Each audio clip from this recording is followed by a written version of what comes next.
C'est la nature même du succès d'être à la fois énigmatique et insaisissable.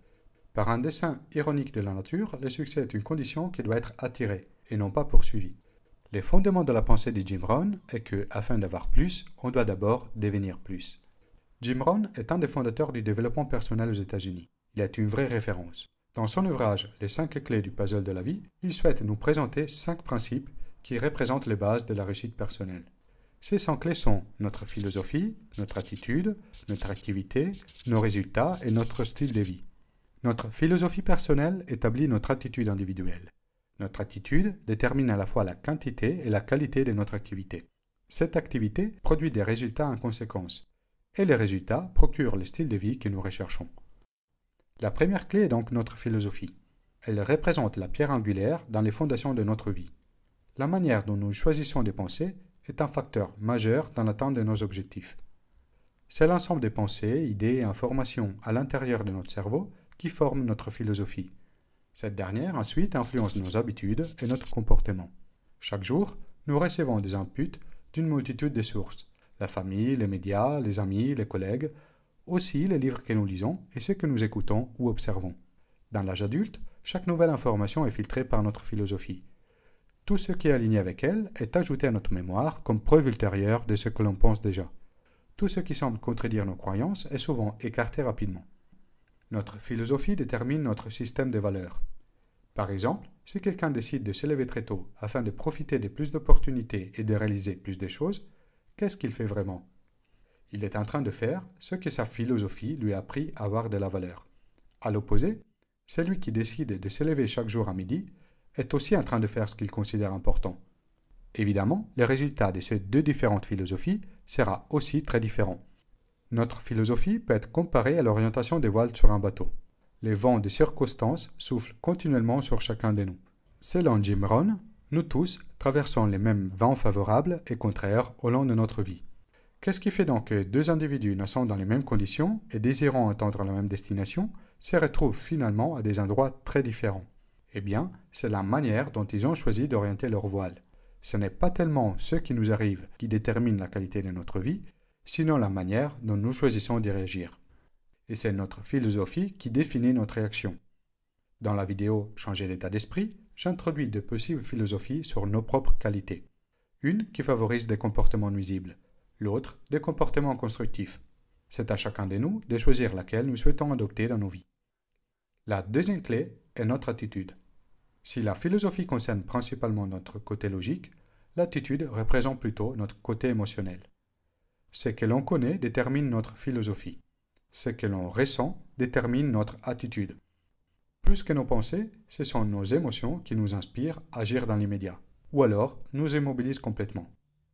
Avec la bonne attitude, les hommes peuvent bouger des montagnes. Avec la mauvaise, ils peuvent se faire écraser par un grain de sable. Nos émotions par rapport au passé, au présent et au futur jouent un rôle essentiel. Le passé peut représenter une source inépuisable de regrets ou alors une source d'expérience et d'enseignement. Notre attitude envers le passé définit l'efficience de notre présent. L'instant présent est le moment où notre futur meilleur commence. Le présent nous offre les opportunités pour créer nos futures récompenses. Notre attitude envers le futur dépend de notre capacité à voir ce futur. Visualiser et planifier nos rêves permet de créer l'envie et l'excitation vers les jours où ces rêves seront réalité.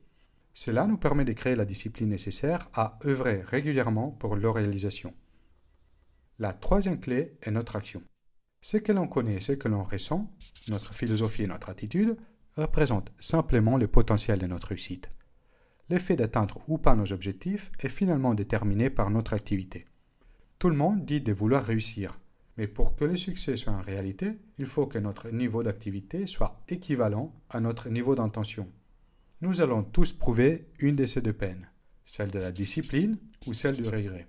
La seule différence, la peine de la discipline pèse uniquement quelques grammes, alors que la peine du regret, elle, pèse des tonnes. La plus grande récompense de n'importe quelle activité est comment elle nous fait sentir par rapport à nous-mêmes. La valeur n'est pas dans ce que l'on obtient, elle est plutôt dans ce que l'on devient en faisant. La quatrième clé correspond à nos résultats. Les résultats correspondent à la récolte de nos efforts passés. Un agriculteur qui a peu semé au printemps ne peut pas s'attendre à une récolte abondante en automne. Une personne qui a réalisé une activité minimale dans le passé ne peut pas espérer des résultats significatifs dans le présent. Notre bonheur futur est rarement le produit d'une seule récolte, mais plutôt les résultats de nombreuses opportunités que nous avons bien utilisées ou alors négligées. Ce sera l'effet cumulé de nos résultats qui va constituer le bonheur. Pour cela, il est important d'abord de mesurer les résultats.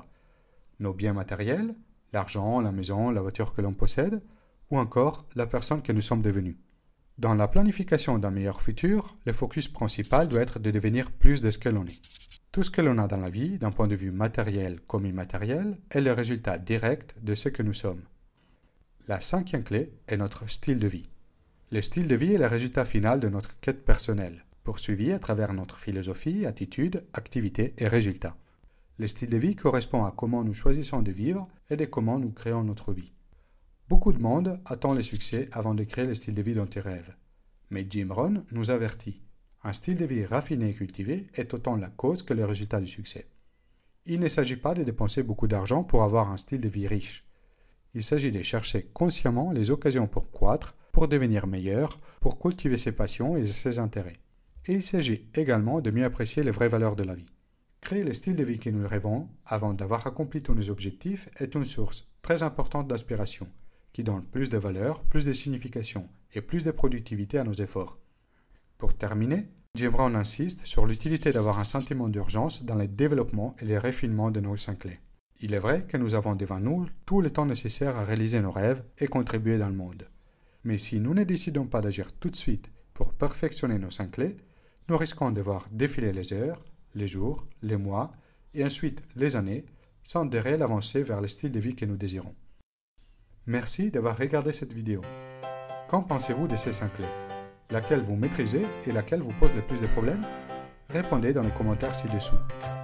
Si vous avez aimé la vidéo, inscrivez-vous à ma chaîne YouTube et partagez la vidéo autour de vous. Si vous êtes intéressé à plus de contenu, visitez le site internet mindparachutes.com.